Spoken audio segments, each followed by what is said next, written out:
Ayun, so good evening guys. Yan po ay Thursday, December 19, 2024 at laglag ulit yung index natin. So sinundan natin yung galaw po dun sa bandang US market. Nagkaroon ng ano dun ng buhusan kagabi after makapag-decide yung Fed, di ba? Nag-cut ng interest rates. Actually, dapat maganda yung market pero nagkaroon ng sell-off sa global markets natin. So kung papasin nyo, malakas yung drop sa US market kagabi, tapos sa crypto hanggang ngayon, Bloody Thursday pa rin, tapos dito nga sa PSE market, ayan, butas na naman yung support natin dito sa 6,400 at meron ulit tayong 997.59 million net foreign sale. So gagawing oversold condition nga po itong si PSE market natin. Oversold na siguro yan, no? So hindi ko lang napansin kung ano yung status ng resign natin kanina, pero yun nga kasi bloody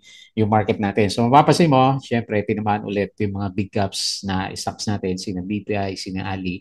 So more than 4% yung mga drop nila for today's trading natin. So yung galawan ngayon, yung bloody Thursday natin is dahil sa global impact ng interest rate cut. So nag-cut din ng interest rate sa Philippine markets. Pero anyway, eventually siguro malapit na sa technical bounce si PSE, pero yung inatay natin na Christmas rally sa market natin mukhang wala talaga kasi 6 days na lang, di ba? Papasko na. So hindi pa natin alam kung ano yung holiday. Wednesday kasi yung December 25 kung meron bang extended holidays, di ba? Normally 24 o kaya 26 nagkakaroon ng special holiday naman. Ayan. So mukhang shortened work week tayo for next week na trading natin. Okay, so anyway, bisitahin na lang po natin ulit kung ano yung nangyari dito sa mga trending stocks. So dito pa rin yung number one sa listahan natin. Meron siyang drop na 1.23%.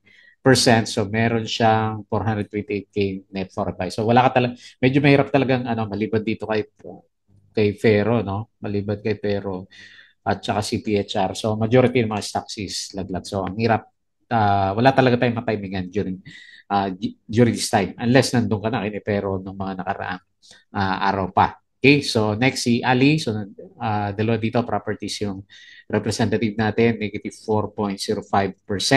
So maaga ulit yung bili natin. Negative 302 million at foreign sale. So grabe talaga yung yung pag nagsabay-sabay lumabas yung mga foreigners natin. Yung level natin 6.3, halos pamunta ulit yan sa pandemic level natin So SMPH negative 0.8% and meron siyang 91.73 million net foreign sale. Tapos si PHR, nag-up siya na 6.78%, 300K net foreign sale. So ito yung isa sa mga winners natin for today. Tapos si Pero, ito talaga yung winner natin. So another 17.84%. So hataw to.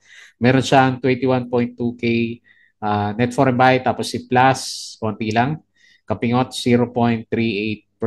And meron siyang 22.27 million net foreign buy dito sa market. So yung market natin nag-drop negative 1.14%.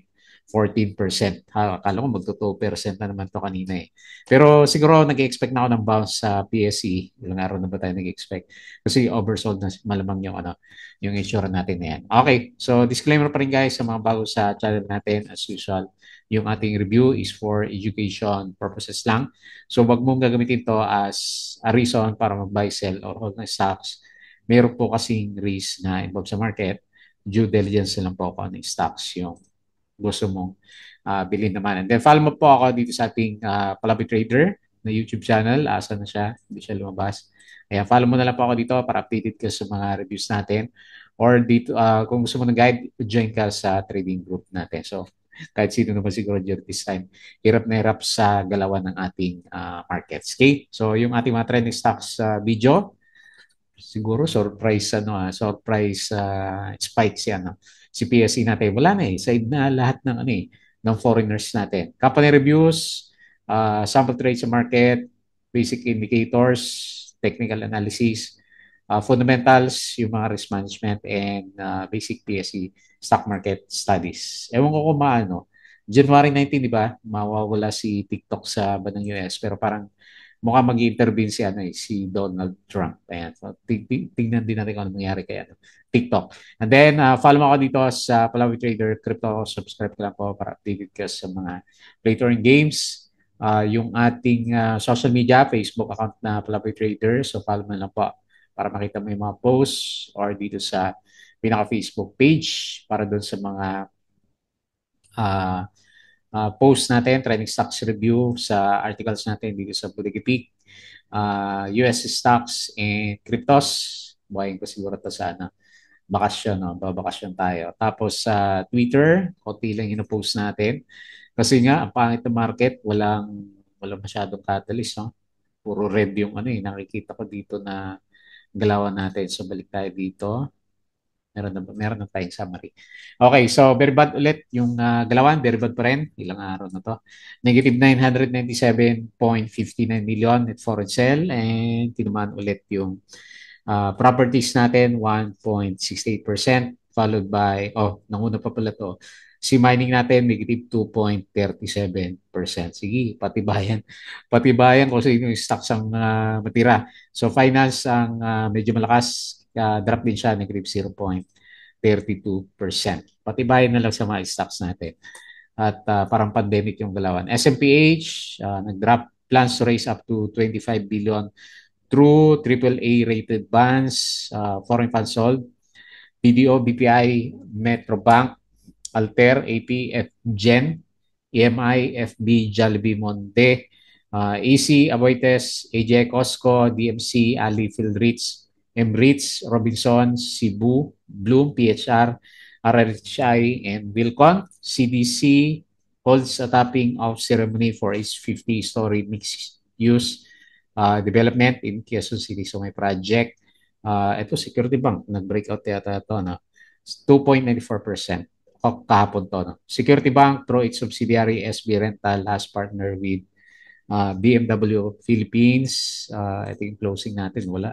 Kanina umaga, nung pagbukas ng market, pansin mo ba, wala man lang nagberde dito sa, ano, sa gainers na blue chips. So, dito lahat yung mga laglagan natin. So, nangunguna si Ali, negative 4%, Bloomberry, nag-uukay pa rin to. Negative 3.39, Nickel, negative 3%, BPI, negative 3.70, Meralco, negative 3.01%. Tapos si BDO, meron siyang gain, 3.5%, Globe 0.89, DMC 0.19%. Okay? So, AC has obtained 50 million pounds social loan from ING Bank to finance the expansion of its healthcare services. Okay, so may mga balita tayo dito. LFM declared cash dividends of 2 pesos per share. STI declared cash dividends of 0.045 per share. Ang mga dividendo na lang yata antay natin. FLI has filed a registration statement with SEC. Metrobank First Metro has signed a deed of absolute sale with APR Financial Holdings. Tapos si AC has obtained 50 million pounds social loan from ING Group. So yung sa European yan. Ayan. So US Fed, ito yung pinaka-cause ng major drop sa global markets. Grabe din yung, ano, puro cut loss sa, ano, US stocks ngayon. So nag-cut siya na interest rates by 0.25. So mataas pa rin siguro. Ano kaya to? Masyadong mababa yung cut kaya medyo umalis pa rin yung, ano. Kasi mataas pa rin eh. Ayun, oh. 4.25 to 4.5% yung interest rates sa dito sa US. Tayo naman is konti lang din eh. Nag-cut din siya, 0.25, ginagaya lang naman. Meron siyang interest rates na 5.75. So, ang laki pa rin. Ang laki pa rin niya. So, reports suspicious. Okay, ano yan? PSE memo. So, OV extends 15-year stock rights offering deadline. Tagal naman yan. Why did you let take off EC? What do we want for PSC Christmas? Okay, wala. Rally. Tagal eh. Metrobank. Okay, ano bang ano niya? 100. So may 30% upside siya. No? Temporary shutdown. Ayan, bad news kay GGS. Yung kanyang petrochemical business. So lugi yata to. Share buyback transaction, AGI, Mrs. Yi at saka si Robinson Land. So ito yun, no? So 10 consecutive session, nag-fall yung ating Dow Jones. Makipin pala si Dow Jones. No? Gold prices, drop din. Negative 2%. So, panalo mga shorters sa market. EI board approved 6 billion preferred shares. ABG suspended pa rin. Where do OGP dividends come from? Are they based on current period or okay. So hindi niya alam. So, Asia Best Group pa rin yung ano, yung pinaka-highlight niya. S&P falls 3%. Ayan. So kapon yan. Yung malalakas na gala. Ayan, no? So grabe, no? 2%, 3%, 2%. So sa atin kasi, normally sumasabay tayo sa mga ganyan na malakas na drop. Halos 3% na mga drop. Pero wala na kasi. Ubus na halos, siguro yung mga nandyan, mga long term na napapakat loss na rin. Kasi yung pumasok sa atin since nung mag-rally yung market natin for the year, wala na rin yun. So, mga more or less 2 billion pa yung dagdag na lumabas sa markets natin. Okay? So, ito yung time na ano, kailangan talaga natin ng pasensya sa galaw ng market. Okay. So, yun na. Basag pa yung ano, 6 Pro. Ayan oh, may Dow G. Pero, sige. Saan ba natin? Pwede ba natin ilagay dyan? Okay. So, lagay ko lang para, kasi ano siya oh, oversold na si ano si natuloy niya yung pagka-oversold ni PSC natin. So magdo-double bottom siya dito. So masyadong ano na mababa yung market natin. So parang walang nangyari for the year, no? So umakit lang tayo, train up tayo sa bandang taas and then saka bumagsak yung market. So maraming trap sa galawan ni PSC. Ayun, no? Ganyan lang siya, no? Simula pandemic levels natin. Okay? So very bad yung galaw ng market. So nag-resist. Ito ba? So, ito na, babaan natin yung babaan kasi bumabagsak eh. So, worst case scenario, double check tayo ng 6,160 kasi wala nga po yung foreigners. Halos 1 billion na naman pala yung lumabas ngayon, no? Negative 1.48%. So, bearish din lahat ng technical indicators natin. Okay? So, nakita natin yung mga blue chips, silipin natin yung galawan ng ating small caps lang naman yung gumagalaw ngayon eh. So, hanap lang ako may volume wala dito si ano. Ito pala oh. Ganda ng galawan nitong si ano, panalo. Si CEO, no? May 20% stock dividends. O, nag-adjust na siya. And then, gumalaw pa yung price action natin sa kanya. Ayan, 8% pa na to. CPHR, so binoba. May volume siya ng isang araw. 6.78%. O kaya pala trending si ano, PHR mamaya. Sukat-sukatin ulit natin. Parang gusto bumalik dito sa ano, 0.82. Tapos si XG, umakit ulit. Ayun, no? Ganda ng galaw ng XG. 4.85% si CPG. Ito rin, isa rin to. Ito na lang yata yung mga titirang uptrend eh. 2.56 IDC 1K lang yung ano yung volume niya. Tapos si Home kulang pa rin sa volume. FCG ano to puro cross 1.18% SCP then hataw din si SCP 1.02% Macro Asia. Tingnan natin kung yan yung bottom niya. And BLL is 0.68. Okay? So yung mga losers is Fruit. Si Fruit ang pinakamalakas. Ano ba tong FAF? Baba penny stocks. Fruit, nag-breakdown na rin, no? Okay naman yung earnings niya, pero wala talaga eh. Walang gustong mag-invest eh. Ayan, nag-uukay. So, negative 7.69 MRC, nag-drop na rin. Nawala na. Nawala na yung momentum niya. Negative 5.81%. Sino pa? Preferred shares yan. Ali, minus 4. Aba, minus 3. Oversold na si ano. Mamaya silipin natin yan. Ano na to? 22% RSI na. Okay, yan yung isa sa pinakamababa. Grabe yung drop, no? 30-40% na drop tayo since October, November, December. So, less than 3 months. Ang laki ng drop.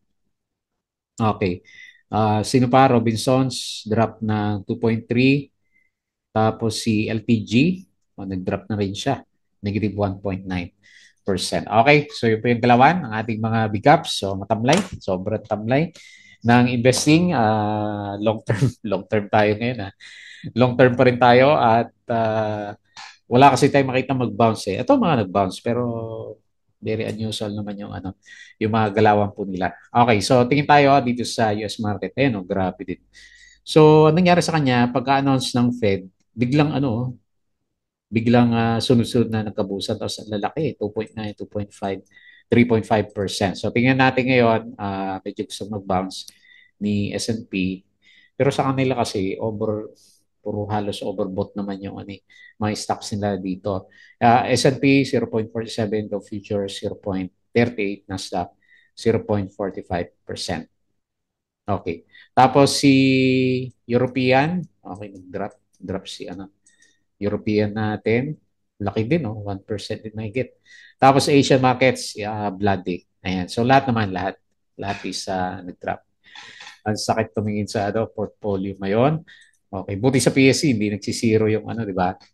Mga stocks natin. Pero unlike sa US cryptos, nag-drop na si crypto. Nag-drop din to. Pero pabalik na is may leverage kasi itong mga to eh. So kung malaki yung leverage mo, tatamaan ka talaga. So Bitcoin, nag-drop din siya. 102, pero parang nag-bounce na siya, no? 102K. Ethereum 3.7, XRP, lalaki pa rin, no? Uh, 2.4 and BNB 703. Malalakas din, no? 5%. 3% yung mga drop natin sa kanila. 8%. Meron pang 11 si Uniswap. Okay, so nagbabawi pero laglag pa rin yung cryptos and hopefully makakita tayo ng bounce sa US market mamaya naman. Okay? So tingin tayo dito sa individual stocks.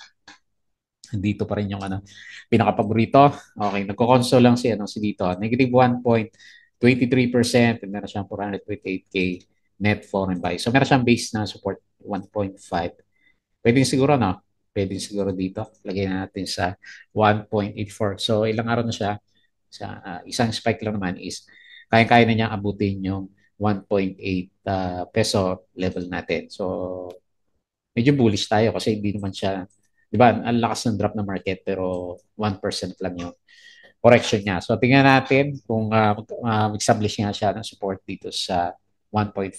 So, yung pinaka-peak niya, yung high natin, lower high pa rin man siya. Pero nag-double bottom siya dito sa 1.2 kasi. Okay, so medyo may pagka-bullish yung galaw ni dito. Next, si Ali. So, representative nito ng property. So, another breakdown sa support dito, no? Dito yung pinaka-resistance ngayon. And, okay, abang-abang na lang tayo sa 23, no? Meron siyang bottom dito last time. Grabe yung market natin. Isang direction lang talaga siya, no? Pag pakyat, pag pababa, wala na yung mga nag-aantay ng bounce. So puro trap na yung galawan ng market natin. So 23 na, lagyan na natin kasi nandiyan na eh. Malapit na rin naman. So 4.05% yung drop for today, 24.9. And meron tayong 302 million net foreign sale. So medyo overdue na sa technical bounce si Ali natin. Malapit na rin siguro to. So worst case scenario is 23.2 no. Lakas ng nyo. Oh. Ang lakas ng pattern niya no. Ayan, downtrend si Ali natin. Okay? So next. So syempre foreigners talaga. Walang foreigners. So sa punda naman okay siya. So ganun din si SMPH natin. O yun, nag-Dow G. So kaya pala yung trending si Tingnan natin bukas. Halos oversold na rin siya. Pero may resistance na tayo sa 26.2. So support na lang natin yung dulo ng Dow G. Tama-tama to sa bounce, no? Dow G. Pero kailangan natin magkaroon ng net foreign buy muna. 91.37 million net foreign sell and drop negative 0.8%. Malapit na to. Dow G na yung lumabas sa kanya. Okay? Next, PHR. Ito, may winners tayo. Best case scenario, retest sa 0.8. Pero ang pinakamalapit is may gap dito. Baka fill the gap muna tayo dito sa 0.73.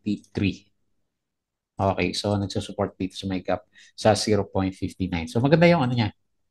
Actually, kasi since may pinakitang yung cross trade. So medyo maganda tuloy yung pinapakita ni PHR. Pero wala naman siyang di ba? EEI pa rin yung last na usapan natin dito. So 6.78%, 300K net foreign set. Next. So ito pinaka-winner na. Yung mga unknown stocks natin last time. Sila na yung winner. Laki oh. Tama ba? Gumalaw ba ngayon? Gumalaw nga siya. Ay, hindi. Ako pala mali. Okay. So naka-trading hold si ano. Ako pala mali dito kay ano. Kay Pero natin, no. Hanapin natin. Ano ba usapan dito? Suspension siguro to, no? Okay. Tama ba? O tama, hindi nga gumalaw. Board approved property. Bago lang ba to? Ayun, ngayon ko lang nakita to eh. Hindi ko napansin kasi na ano na share swap with Eagle o December 18 with Eagle Land Holdings. So the board of directors approved the property for share swap. Okay, so yan yung pinaka-catalyst natin. So meron ba siyang disclosure? Wala, no? Yung mga trading holds natin. Saglit. Nakikurious tuloy ako. Ay, hindi sa, dapat sa ano. PSEH tayo para makita natin yung ano, yung galawan. So, curious din ako sa, ano, sa galaw niya kasi huminto pala siya. Hindi yata ako updated dito. So, trading halts, pero December 19, bakit wala? Mali yung ano, suspension. Okay. Yun pala dapat i-click natin. Wala siyang underline eh. So, issuance of additional 240 million common shares to Temis Group. Okay, so applicable additional listing and backdoor listing. Okay. So trading suspension din pala to. Parang ABG din pala tong si ano. Si Pero natin. Okay, pasensya na. Tamali tayo. Next, si Plus, yung alaga natin, buti hindi bumabagsak. Kung nag-bounce ng konti sa ano eh, ME9. Okay, baka mag-retest pa dito. 24.36. Kasi over, ano pa rin siya, oh, overbought pa rin, no? Tapos babakasyon na, di ba? So, anyway, kung umakyat siya, di good. Kasi yung high si, ano, si plus natin. So, malakas pa rin yung ano niya, oh. Malakas pa rin yung, hindi ko malalagyan ng resistance, ha. Wag mo natin lagyan. Meron siyang 22.27 million net foreign buy, 0.38%. Konting titik na lang. Akyat ulit si ano natin. Worst case scenario is double check siya dito bago marangkada ulit. Okay? So, yun lang muna yung ating review sa market. Medyo pangit talaga. Wala tayong makita na magandang puntahan. Kasi ito na pa rin naman eh. PHR last time plus. So, tapos yung iba naman, majority is pababa. Ayan, so padamihan na lang ng BP pansalo doon sa mga blue chips na ayan no, nag-oversold na. So possible technical bounce sa short term CPSC natin. Okay? So yun na lang muna yung ating review. As usual, bago tayo close, please don't forget to subscribe po. And join ka sa group natin. Nandito yung mga grupo natin. Crypto ko to, follow mo na lang po yan. Facebook account, Facebook page, Bodega Peak, Twitter, in Patreon sa mga gusto ng guide. Ayan, ko na buksan. Check mo lang po sa gusto ng guide sa trading sa market. Sali ka lang po sa Patreon channel natin. Okay? So yun lang. Maraming salamat. One more trading day. So hopefully hindi naman Bloody Friday yung dalawa natin.